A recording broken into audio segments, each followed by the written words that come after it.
So hi guys, andito ako ngayon sa likuran ng aming bahay. Naglilinis ako dito malapit sa aking tanim na talong at saka sitaw.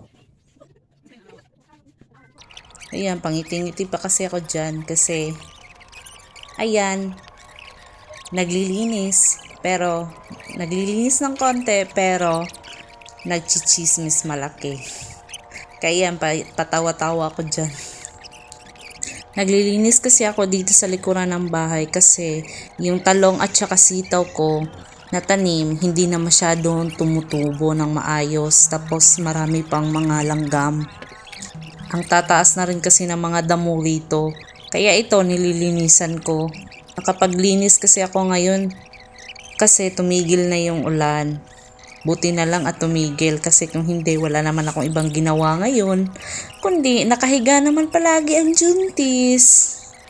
Paano na lang, palagi na lang nakahiga, walang exercise yung Juntis. Ay nako, naubusan ako ng sasabihin. Ang hirap pala mag voice over tsaka mag vlog.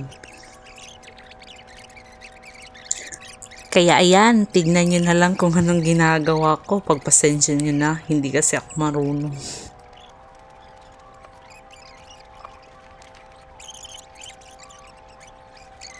Yang pasimple-simple kong upo pero masakit na yung tiyan ko dyan kasi naiipit. Pero wala, sige, tiis-tiis hanggang malinis. Eto, malapit na ako matapos kaya binibilisan ko na lang kasi masakit na yung tiyan ko.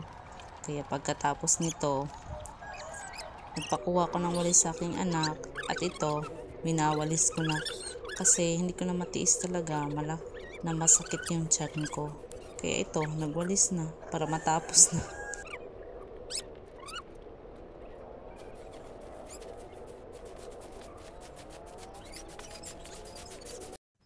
At ito naman ang aking tanim na talong ngayon. Marami pa rin siyang bunga. Kaya ito, may bunga na rin ang aking sili.